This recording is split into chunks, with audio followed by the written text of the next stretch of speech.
Assalamualaikum warahmatullahi wabarakatuh. Kami dari kelompok 3 Farmasi 6B akan menjelaskan tentang metode AAS atau Atomic Absorption Spectrophotometry atau biasa disebut SSA atau spektrofotometri serapan atom.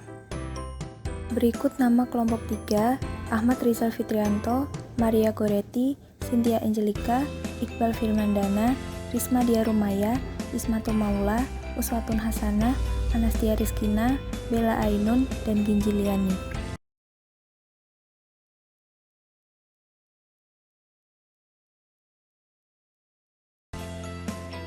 Pengertian AAS atau Atomic Absorption Spectrophotometry merupakan metode analisis yang digunakan untuk menghitung kuantitas dari unsur-unsur logam dan metaloid berdasarkan pada penyerapan absorbansi radiasi oleh atom bebas pada fase gas.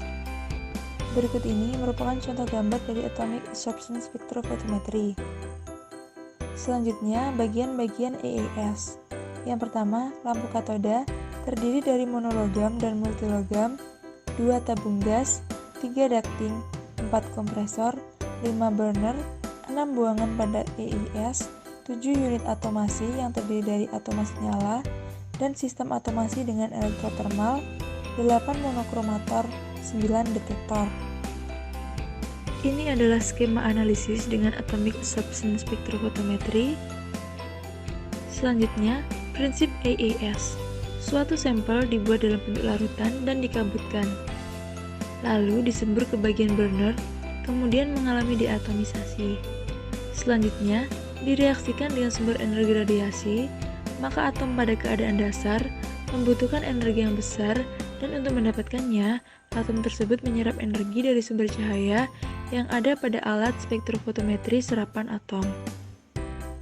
Hukum dasar Atomic Absorption Spectrophotometry. Yang pertama, Lambert, bila suatu sumber sinar monokromatik melewati medium transparan, maka intensitas sinar yang diteruskan berkurang dengan bertambahnya ketebalan medium yang mengabsorpsi. 2. Beer, intensitas sinar yang diteruskan berkurang secara eksponensial dengan bertambahnya konsentrasi spesi yang menyerap sinar tersebut. Kelebihan dan kekurangan Atomic Absorption Spectrophotometry. Kelebihan, yang pertama spesifik, 2. Batas deteksi yang rendah dari larutan yang sama bisa mengukur unsur-unsur yang berlainan. 3. Pengukurannya langsung terhadap contoh. 4. Output dapat langsung dibaca. 5. Cukup ekonomis. 6. Dapat diaplikasikan pada banyak jenis unsur. 7. Batas kadar penentuan luas dari ppm sampai persen. Kekurangan. Yang pertama, pengaruh kimia di mana AES tidak mampu menguraikan zat menjadi atom. Misalnya, pengaruh fosfat terhadap kalsium. 2. Pengaruh ionisasi, yaitu bila atom tereksitasi sehingga menimbulkan emisi yang panjang pada gelombang yang sama. 3. Pengaruh matriks, misalnya pelarut. Penentuan kadar logam berat merkuri atau Hg dan kadmium atau Cd dalam kosmetik dengan AAS berdasar Journal of Medical Laboratory Science or Technology. Pengertian pendahuluan. Kosmetik merupakan produk yang diformulasi dari berbagai bahan-bahan aktif dan bahan-bahan kimia yang bereaksi ketika diaplikasikan pada jaringan kulit. Bahan berbahaya adalah bahan-bahan aktif yang menimbulkan reaksi negatif dan berbahaya bagi kesehatan kulit khususnya dan tubuh umumnya ketika diaplikasikan, baik dalam jangka waktu panjang maupun jangka waktu pendek. Ada beberapa bahan aktif berbahaya yang banyak terkandung dalam kosmetik, antara lain hidroquinon, merkuri, dan asam retinoat. Merkuri adalah logam berat berbentuk cair, berwarna putih perak, serta mudah menguap pada suhu ruangan. Merkuri merupakan kosmetik yang dapat menyebabkan perubahan pada warna kulit, yang akhirnya dapat menyebabkan bintik-bintik hitam pada kulit, iritasi kulit hingga alergi, serta pemakaian dalam dosis tinggi dapat menyebabkan kerusakan otak secara permanen, ginjal, dan gangguan perkembangan janin. Bahkan pemakaian dalam jangka pendek dalam kadar tinggi bisa menimbulkan muntah-muntah, diare, kerusakan paru-paru. Penggunaan merkuri dalam jangka waktu yang lama menimbulkan dampak gangguan kesehatan hingga kematian pada manusia dalam jumlah yang cukup besar. Kadmium merupakan salah satu logam berat yang umumnya terkandung dalam kosmetik. Pada kosmetik, kadmium dapat ditemukan pada lip gloss, eyeliner, produk krim tubuh dan rambut. Kadmium tersebut dapat diserap ke dalam tubuh melalui kontak dengan kulit yang kemudian terakumulasi di ginjal dan hati. Metode penelitian. Alat dan bahan yang dibutuhkan selama penelitian antara lain labu ukur 100 ml, beker gelas 100 ml, batang pengaduk, tabung Nessler, pipet ukuran 5 dan 10 ml, kaca arloji, atomic absorption spectroscopy, HNO3 pekat, Aquades bebas logam, standar merkuri, dan kadmium. Prosedur penelitian diawali dengan pembuatan larutan standar merkuri dan kadmium. Kemudian, penetapan sampel dilakukan dengan cara sampel krim pemutih, ditimbang lalu dimasukkan ke dalam tabung microwave, kemudian ditambah 10 ml HNO3 pekat, dan dimasukkan ke dalam microwave pada suhu 8 derajat Celcius dengan waktu kurang lebih 3 jam. Apabila sampel sudah hancur sempurna, sampel dikeluarkan dari microwave. Sampel krim pemutih yang telah dikeluarkan dari microwave ditambah 10 ml Aquades bebas logam barat, kemudian dituangkan pada tabung Nessler yang sudah disiapkan. Campuran diancarkan dengan Aquades bebas logam berat sampai tanda 50 ml.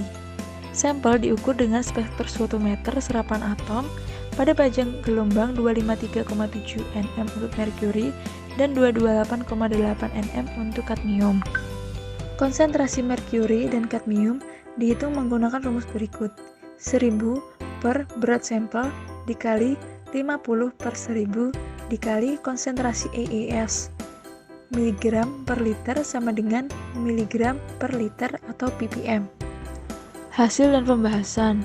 Telah dilakukan penelitian penentuan kadar logam berat merkuri dan kadmium dalam kosmetik.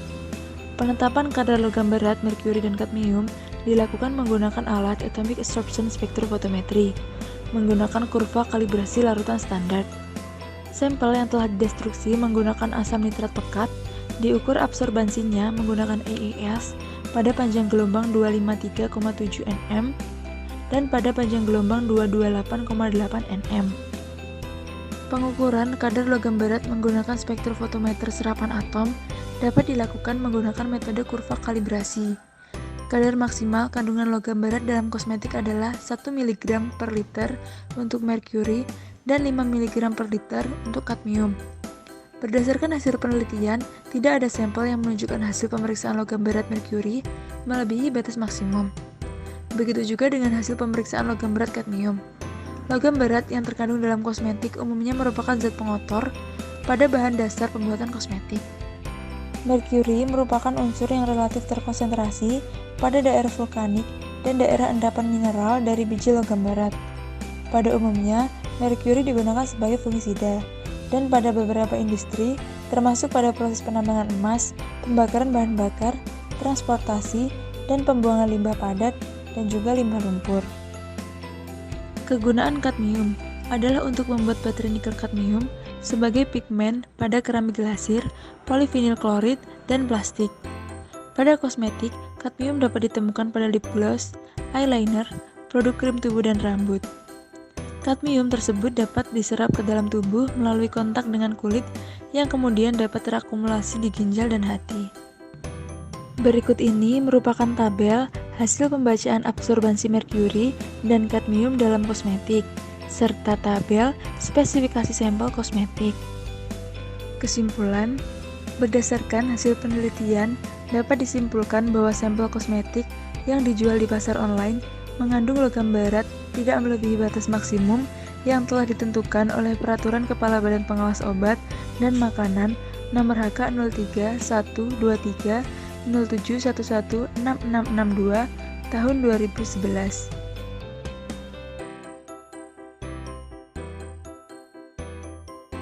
Terima kasih atas perhatiannya. Jika ada salah kata, kami mohon maaf. Sekian dari kelompok kami. Wassalamualaikum warahmatullahi wabarakatuh.